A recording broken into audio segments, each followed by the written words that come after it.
Hello everyone, welcome to Vedang academy. आज के इस वीडियो में हम हिस्ट्री के टॉप 30 क्वेश्चंस को देखेंगे जो आपके आने वाले किसी भी एग्जाम के लिए इंपॉर्टेंट है ही। अगर आप लोगों ने इन क्वेश्चन को सोल्व कर लिया तो दैट मीन्स है कि आपकी हिस्ट्री बहुत ज़्यादा स्ट्रॉन्ग है, क्योंकि ये क्वेश्चंस कहीं ना कहीं किसी न किसी एग्जाम में पूछे गए हैं। तो चलिए फ्रेंड्स, वीडियो को स्टार्ट करते हैं। सबसे पहला क्वेश्चन है हमारा, भारतीय इतिहास के संदर्भ में निम्नलिखित में से कौन भावी बुद्ध जो संसार की रक्षा के लिए अवतरित होंगे? तो इसका राइट आंसर होगा मैत्रेय। IAS 2018 में इसका ये पूछा गया हुआ क्वेश्चन है। किसके राज्य में कल्याण मंडप की रचना मंदिर निर्माण का एक विशिष्ट अभिलक्षण था? तो ये विजयनगर साम्राज्य जो था वहाँ पर मंदिर बनाने की एक कला थी जिसे कल्याण मंडप कहा जाता था। IAS 2019 में पूछा गया क्वेश्चन है। इसके बाद सत्यमेव जयते शब्द कहाँ से लिया गया है? तो आप लोगों को इस क्वेश्चन का राइट आंसर आई होप कि पता ही होगा, मंडकोपनिषद से लिया गया है। IAS 2014 में पूछा गया क्वेश्चन है। ऋग्वेद में कई परिच्छेदों में प्रयुक्त अजगन्य शब्द संदर्भित है। तो ये गाय के लिए यूज़ किया गया शब्द है। अजगन्य का मतलब क्या होता है? ना मारने योग्य, मतलब गाय को मारा नहीं जाता, ऐसा वर्ड उन्होंने यूज़ किया था।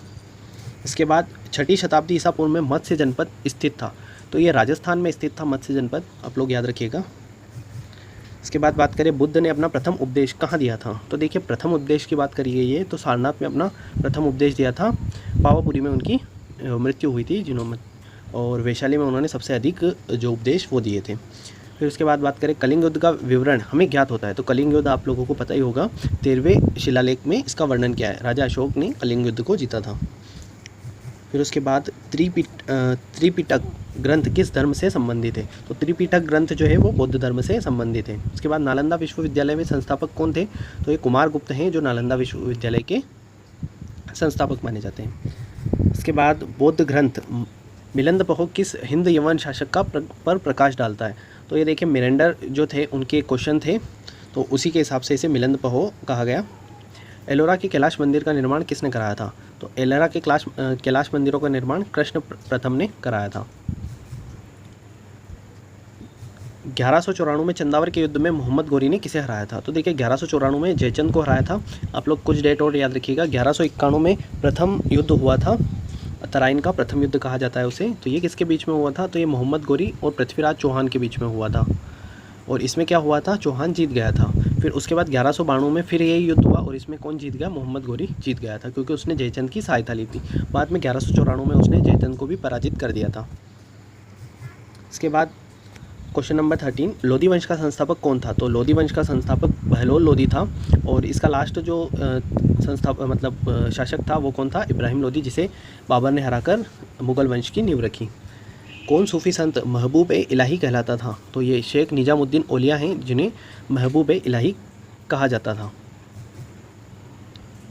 तुजुक ए बाबरी किस भाषा में लिखा गया है? तो तुजुक ए बाबरी बाबर की आत्मकथा है, इसे तुर्की भाषा में लिखा गया है। निम्नलिखित में कौन 18वीं शताब्दी में अवध राज्य का संस्थापक था? तो अवध राज्य का संस्थापक कौन था? शहादत खान जो है यहाँ पर अवध राज्य के संस्थापक थे। फिर उसके बाद बात करें, सिख संघ के 12 राज्यों को क्या कहा जाता था? तो सिख संघ के जो 12 राज्य थे उन्हें मिसल कहा जाता था। प्लासी के युद्ध के समय बंगाल का नवाब कौन था? तो प्लासी का जब युद्ध हुआ था, कब हुआ था? 1757 में।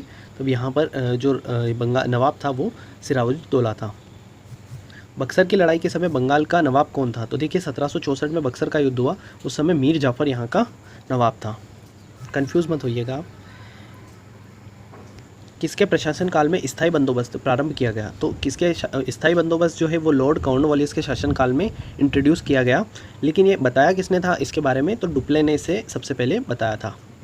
ठीक है, आप लोग याद रखिएगा, डुप्ले ने स्थायी बंदोबस्त को बताया था। और किसके प्रशासन काल में लागू हुआ? तो लॉर्ड कॉर्नवालिस के शासन काल में। बहुत सारे एग्जाम्स में पूछा गया क्वेश्चन है। 1857 के संग्राम के प्रथम स्वतंत्रता संग्राम का नाम किसने दिया? तो देखिए, स्वतंत्रता संग्राम प्रथम नाम किसने दिया? तो V.A. स्मिथ ने इन्हीं फर्स्ट स्वतंत्रता संग्राम का नाम दिया था। बोधिसत्व पद्मपाणि का चित्र सर्वाधिक प्रसिद्ध और प्रायः चित्रित चित्रकारी है जो, देखिए ये कहाँ पर पाई जाती है? तो अजंता की गुफाओं में ये चित्रकला हमें देखने को मिलती है। आर्य समाज के संस्थापक कौन है? तो आर्य समाज के संस्थापक कौन है यहाँ पर? आप लोग याद रखिएगा, राजाराम मोहन राय, दयानंद सरस्वती, बाय मिस्टेक हो गया। तो राजाराम मोहन राय जो हैं वो ब्रह्म समाज के संस्थापक हैं। कंफ्यूज हो जाता है फ्रेंड्स इनमें। इसके बाद बात करें तो नेक्स्ट क्वेश्चन है, निम्नलिखित में कौन poverty and British rule in India के लेखक हैं? तो यहाँ पर दादा भाई नौरोजी जो हैं वो यहाँ इसके बुक के लेखक हैं, और इसी में इन्होंने बताया था कि जो भारत का पैसा है वो ब्रिटेन जा रहा है। भारतीय राष्ट्रीय कांग्रेस के प्रथम अध्यक्ष कौन थे? तो WC बनर्जी जो है यहाँ पर प्रथम अध्यक्ष बनाए गए थे। 1885 को यहाँ पर इसकी स्थापना हुई थी और ए हुम के द्वारा इसकी स्थापना की गई। बाल गंगाधर तिलक को किसने अशांति का जनक कहा? तो बाल गंगाधर तिलक को वैलेंटाइन चिरोल ने अशांति का जनक कहा। मोतीलाल नेहरू और CR दास द्वारा 1923 में गठित पार्टी का नाम क्या है? तो देखिए 1923 में इन्होंने स्वराज पार्टी को बनाया था। चिटगांव शस्त्रागार पर किसने नेतृत्व में धावा बोला गया? तो देखिए यहाँ पर सूर्यसेन के द्वारा चिटगांव शस्त्रागार पर हमला करके उसे अपने कब्जे में ले लिया गया था। करो या मरो का नारा निम्नलिखित आंदोलनों में किसके साथ संबंधित है? तो देखिए यहाँ पर भारत छोड़ो आंदोलन के समय महात्मा गांधी ने ये नारा दिया था। लास्ट क्वेश्चन है, निम्नलिखित में किस बंगाल के मिदनापुर जिले में जातीय सरकार की स्थापना हुई थी? तो देखिए यहाँ पर 1942 में ये जातीय सरकार की स्थापना हुई थी। तो आई होप कि ये सेशन आप लोगों के लिए हेल्पफुल रहेगा फ्रेंड्स। थैंक यू फ्रेंड्स, मिलते हैं नेक्स्ट वीडियो में।